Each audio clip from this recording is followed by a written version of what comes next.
This is the artificial intelligence voice of Dr. Andrew Huberman narrating this pod slice summary of the Huberman Lab podcast. During their podcast session, Dr. Andrew Huberman and Dr. Adam Grant start off with a keen exploration of the psychology of procrastination. Grant, professor of organizational psychology at the Wharton School at the University of Pennsylvania, neatly unpacks the phenomenon contradicting misconceptions that procrastination equates to idleness or a lack of discipline. He declares that procrastination is often an attempt to avoid a negative emotion associated with a task. On a personal level, he reveals that he procrastinates on tasks he finds boring, with other common sources of procrastination being fear, anxiety, and confusion. Dr. Huberman shares that he thrives under the pressure induced by deadlines, which he prefers to be imposed by others. He likens deadlines to his game time, creating a sense of internal arousal and excitement for the task at hand. Interestingly, he views procrastination not as a weakness, but as a strategy to trigger the exhilaration of focused work. Dr. Grant distinguishes between procrastination and delay, defining the former as delaying despite an expected cost. If one sees potential benefits from the delay, then it is not procrastination, just simply delay. This distinction resonates with Dr. Huberman's approach to his tasks, where his process often begins well ahead of the actual physical process, with him thinking about these things constantly.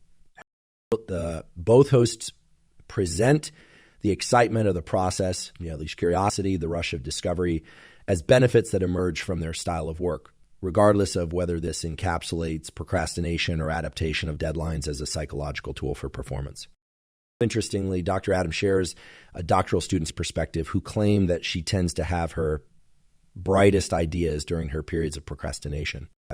This anecdotal insight was supported by data collected from a Korean company where employees who sometimes procrastinated demonstrated higher levels of creativity as rated by their supervisors compared to those who rarely procrastinated. This reveals a potentially intriguing relationship between procrastination. During this enlightening segment of the podcast, Drs. Andrew Huberman and Adam Grant delve into the link between procrastination and creativity. One unexpected revelation appears in a study that indicates the peak of creativity occurs midway within a procrastinating period. Dr. Grant supports this with an experimental setup involving YouTube videos tempting people into procrastination. The results suggest that by moderately succumbing to these distractions, people ended up conjuring more creative ideas.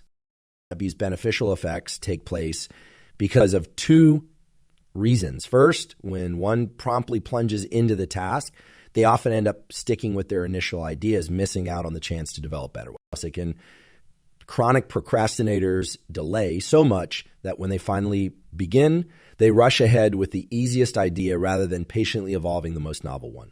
On the contrary, moderate procrastinators with enough time to mull over the ideas conjure up innovative solutions. Based on this finding, Dr. Grant now incorporates this moderate procrastination method into his work routine, letting ideas incubate rather than committing to them right away. Furthermore, Dr. Huberman shifts the discussion to the concept of intrinsic motivation. Dr. Grant explains that to make procrastination beneficial for creativity, one needs to be genuinely interested in the task at hand. If you're invested, the mind remains active on this topic in the background, progressing ideas and forming unexpected connections. If the mind finds it uninteresting, it will avoid these connections. Thus, uncovering ability to provoke curiosity about a topic becomes key. This technique allows individuals to unearth the intrigue within tasks, crystallizes the learning process, and morphs it into an act of genuine interest.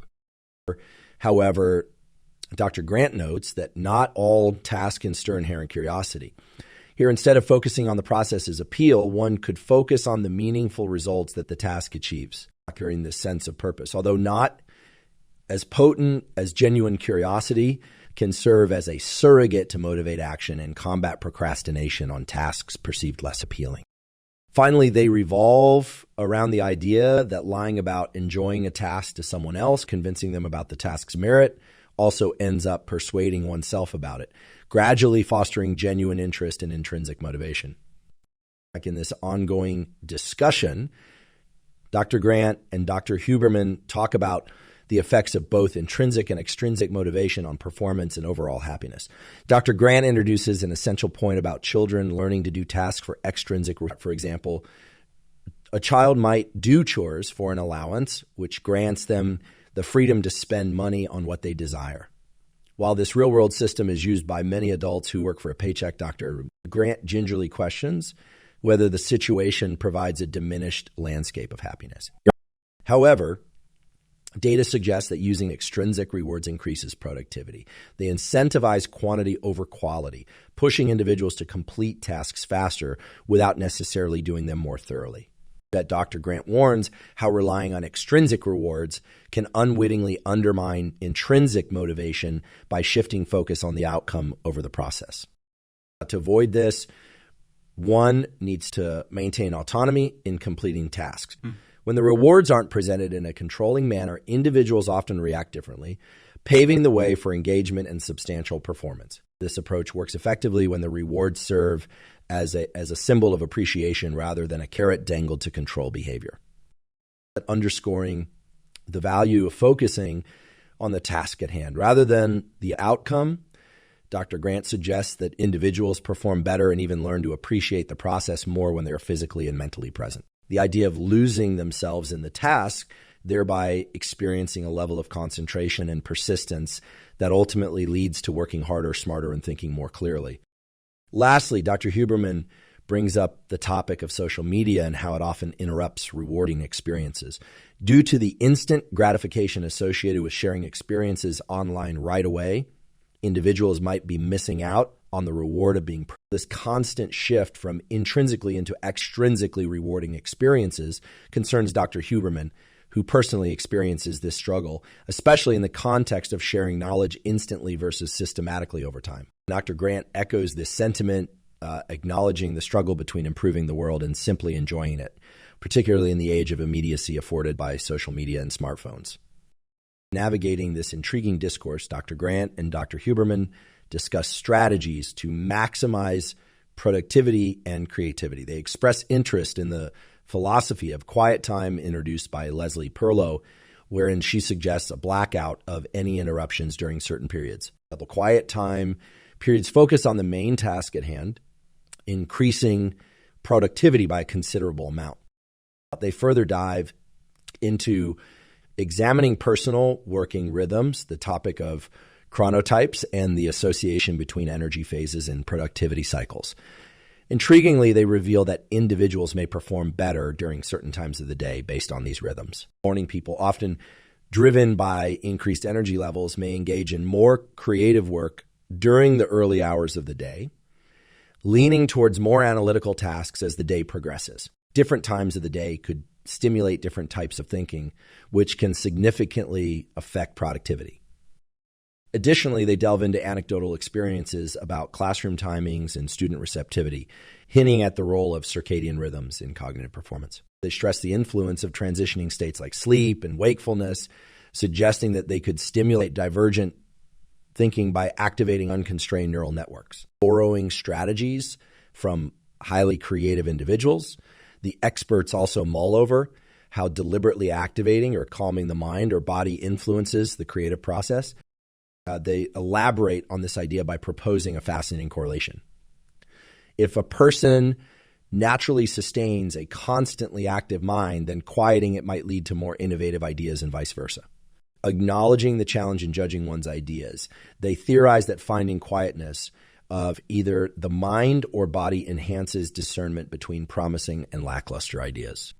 Lastly, this discourse highlights the importance of capitalizing on the unique strengths of individuals as a means to maximize productivity and creativity. By recognizing these variances and fostering an environment that supports these different strengths, individuals can lead a more efficient and creative. Throughout this portion of the podcast, Dr. Grant and Dr. Huberman pivot their conversation towards the topic of feedback and criticism. Dr. Grant examines the best methods for eliciting useful feedback using his own experiences as examples. He suggests that asking for feedback might not always be the best strategy, as it can lead to people either sugarcoating their perspectives or being overly critical. Instead, he proposes asking for advice, suggesting this subtle shift can lead to more actionable feedback. This allows individuals to orient the responses and feedback they receive towards the future rather than obsessing over past errors.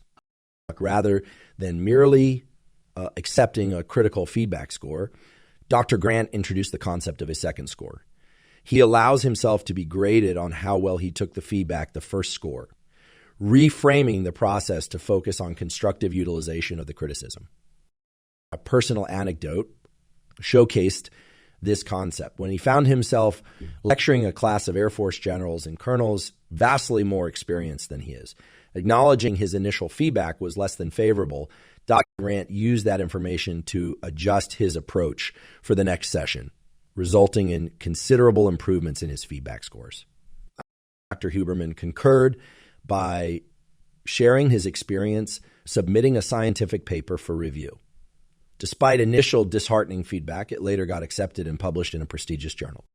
This led him to realize that opinions can be highly variable and sometimes outright wrong, and the actual value of your work can be entirely different from what one individual might think.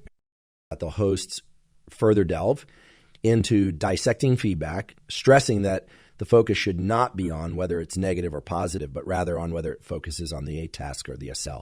This adds more value to the feedback and allows for more concrete strategies for improvement.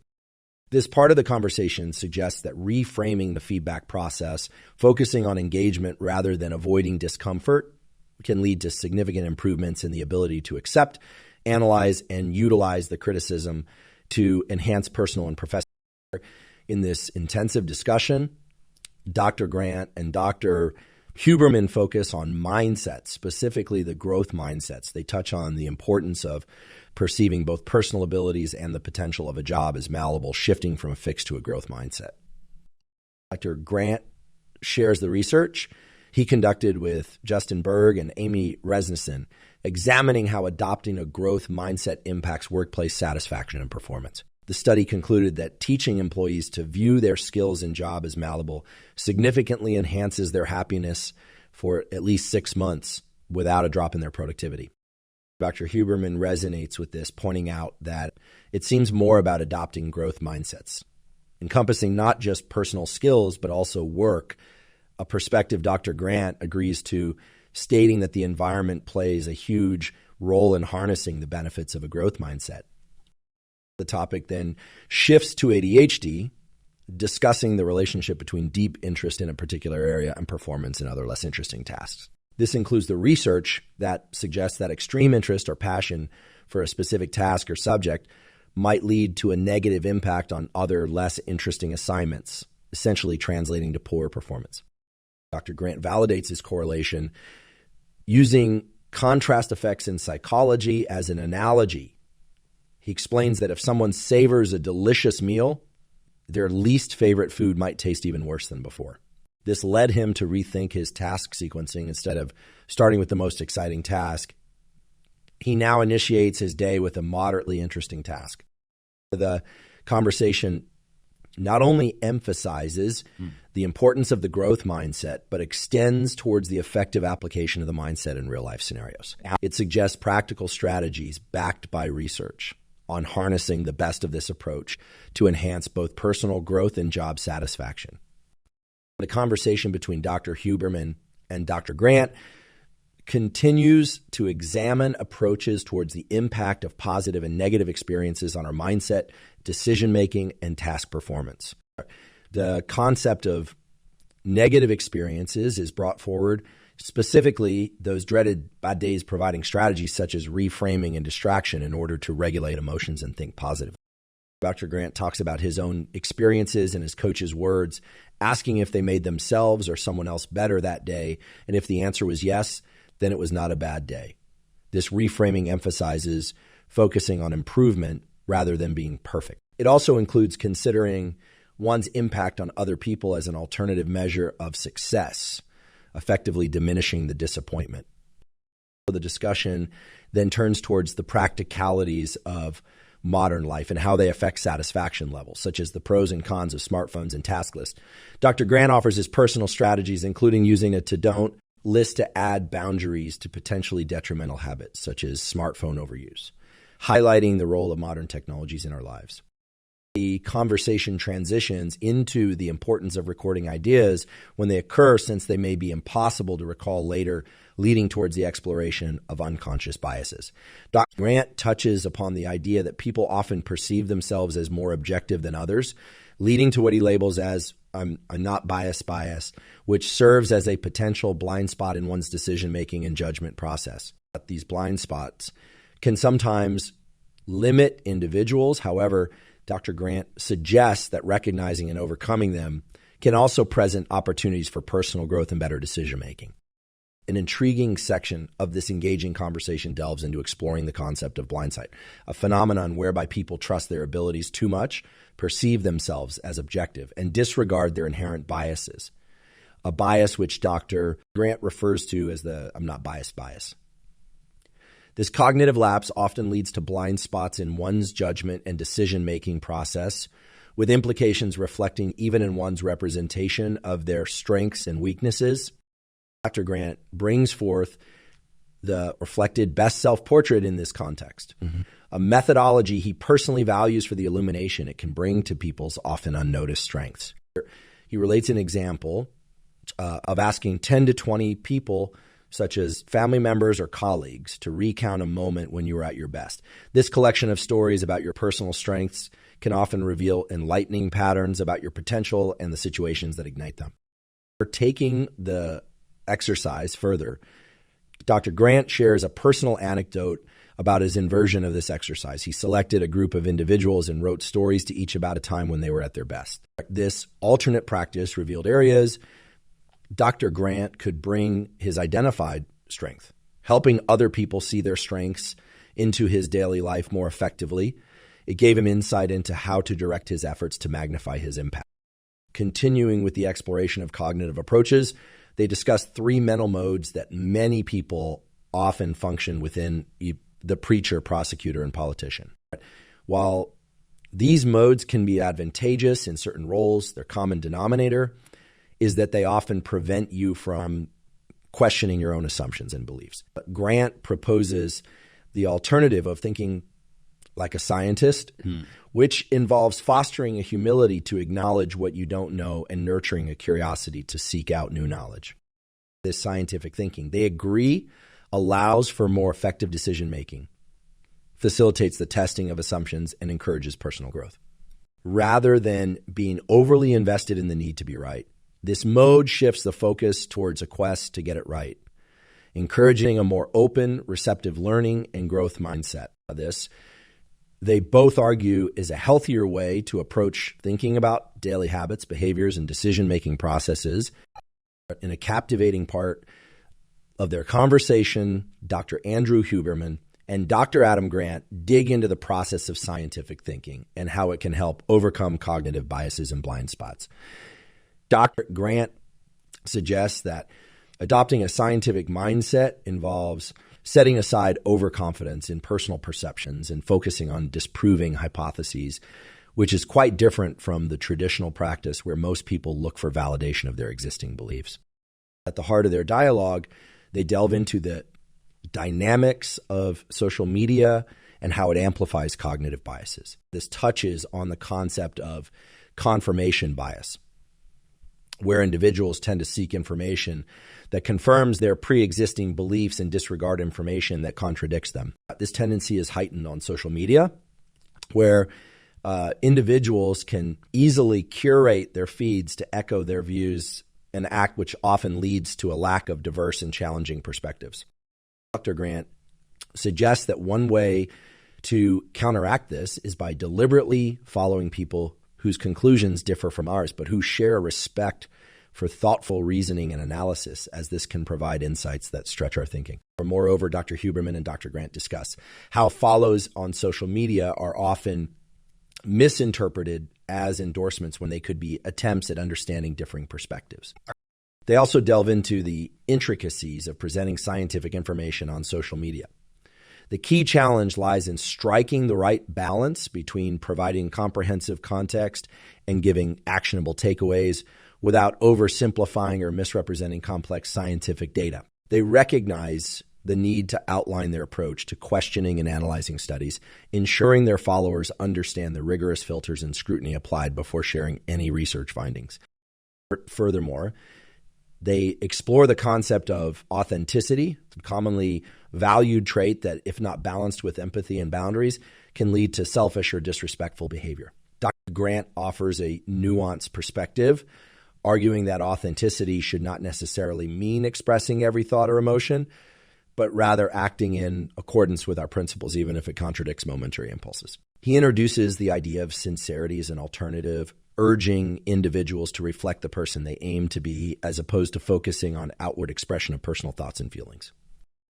In their riveting discussion, Dr. Andrew Huberman and Dr. Adam Grant involve the role of personal developments and potential growth. They propose that the path to realizing one's potential is often strewn with obstacles and challenges, and this journey of overcoming these hurdles is often more rewarding than the destination itself. Dr. Grant shares the concept of the motivational power related to the progress you make. He notes that your greatest accomplishments are not necessarily in areas where you began with significant innate talent, but rather in areas where you've triumphed over difficulties. This viewpoint suggests that it's not always about the end performance metric. The sensation of walking towards progress can be a significant motivator. Dr. Grant further explains 3 character skills that facilitate unexpected growth and help realize one's potential. These are being a creature of discomfort, being a sponge, and being an imperfectionist. A creature of discomfort. He refers to adopting a mindset comfortable with uncertainties and unpleasant situations, a quality that fosters resilience and adaptability. Being a sponge, he suggests a continuous passion for learning characterized by sponging up new knowledge and, importantly, filtering out less useful content. This trait cultivates critical thinking and ongoing self-upgrade. Then the concept of imperfectionist comes to the front line. Being an imperfectionist doesn't mean settling for subpar results or less than what one is capable of. Instead, it entails understanding when to aim for excellence and when to settle for good enough. Yet this quality prevents paralysis by analysis and fosters a growth mindset by promoting learning from mistakes. Dr. Huberman's story resonates closely with these concepts.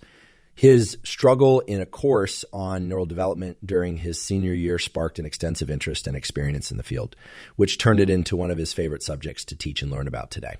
This personal experience underscores Dr. Grant's theory of relishing friction points for growth, as the process of advancement often nurtures deeper mastery and enjoyment. In their dynamic exchange, Dr. Grant unveils the concept of a failure budget, promoting an environment that acknowledges risk-taking, experimentation, and growth. Here he explains that if someone succeeds in 100 of their projects, they may be setting their sights too low. He envisages a moderate approach, suggesting that whereas a 90 success rate indicates a productive year, a flawless record might signify insufficient challenge. Dr. Grant offers a candid recollection of his own venture into podcasting. Despite his acknowledged fears, it became a risk that encouraged him to step out of his comfort zone and, in fact, allowed him to derive learning from the experience. Dr. Grant defines this not as courting failure, but rather as creating an acceptable zone of failure, hence motivating risk-taking and fostering growth. He shares, plans for a novel project that might spark a bit of anxiety, but has the potential to be exciting. With an idea to initiate a podcast series involving tag team debates on controversial topics, Dr. Grant imagines a place where sharp disagreements bloom into insightful and complex conversations, moving beyond individual confrontations. That interaction between groups of people, rather than one-on-one discussions, can create a richer dialogue, offering various perspectives and possibly leading to pragmatic solutions, as Dr. Grant suggests. Manifestly, one such controversial discussion could involve policies for trans athletes in sports, a current hot topic with diverse, often contentious views. However, Dr. Grant's intent is not to instigate controversy, but to uncover layers of complexity in such discussions. His belief is that these open debates can lead to an elevated level of understanding and ultimately to thoughtful policy suggestions. in response to such hard-hitting subjects.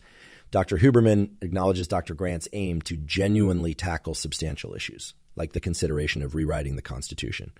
It's clear that Grant is not interested in shying away from these significant challenges, but rather relishes the opportunity to dive deep into powerful and provocative discussions.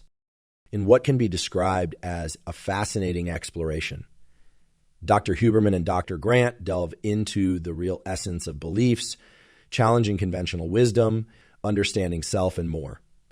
While Grant emphasizes the interconnection of interest, surprise, and clarity in science communication, he also highlights the role of self-relevance, which may not necessarily be actionable but can offer a rich worldview.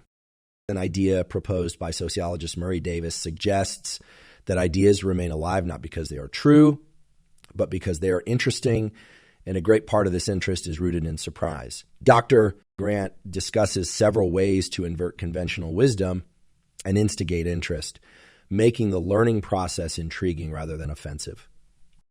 Both agree on the immense impact of content that promotes self-reflection.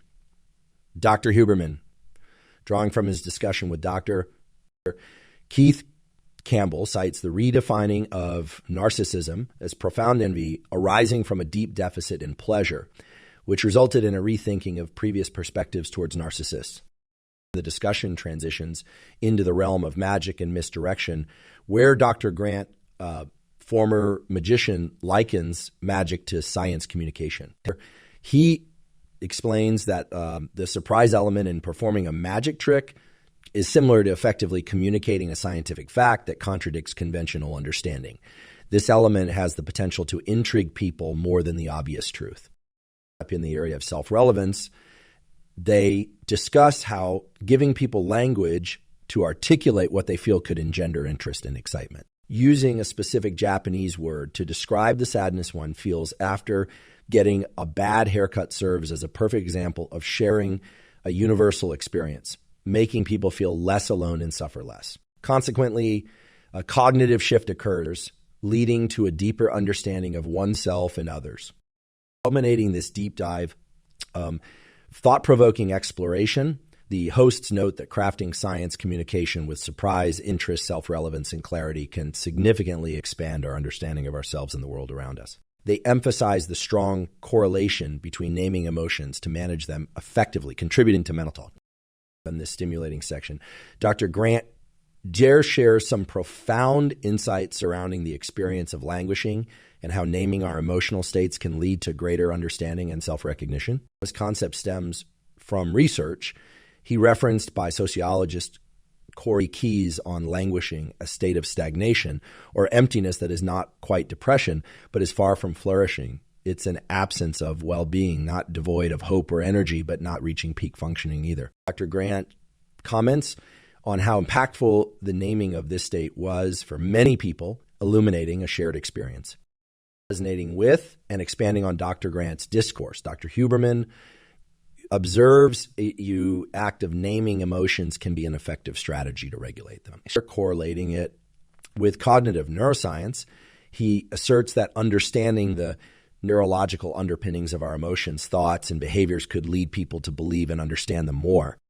Interestingly, Dr. Grant also highlights the intriguing link between magic and science, underscoring how the surprise element in both can captivate audiences and challenge their preconceived notions. Both concur that this same strategy can be employed in science communication to foster interest and explain complex scientific concepts. The conversation takes a more personal turn as they delve into the subject of parenting and children's potential. Dr. Grant shares that one of his key takeaways from writing his book, Hidden Potential, was how important it is for children to feel like they matter and can make a difference. Now, he illustrates this with a touching anecdote about seeking advice from his daughter and how it boosted her confidence. According to Dr. Grant, kids want to feel they have something to contribute, and when they offer guidance, it shows them they have value to add, fueling their confidence and motivation. Dr. Huberman agrees, asserting that children, like adults, want to feel they matter. He notes how this shifts the usual narrative from emphasizing performance metrics to acknowledging that a child's insight and advice can be valuable and impactful. This exchange casts a warm personal light on the universal quest for understanding ourselves and finding value in our experiences. In this part of the conversation, both Dr. Huberman and Dr. Grant delve deeper into the concept of realizing one's potential. Discussing this, Dr. Grant emphasizes the importance of reaching beyond our comfort zones and tuning into our deeper desires. It brings up the idea of a tag team podcasts, an idea he'd had as a response to the often intractable battle of loggerheads seen in various discourses. Dr. Grant indicates that the notion of there being an unsolvable problem challenges his core values. Moving forward, Dr. Huberman commends Dr. Grant on his diverse efforts in educating people, not only in academic spheres, but also via his active social media presence, his TED Talks, and his numerous books. Dr. Huberman observes that Dr. Grant's work is valuable because it always sparks learning and progress in those who engage with it, likening him to one of the exceedingly rare individuals who consistently provide valuable knowledge.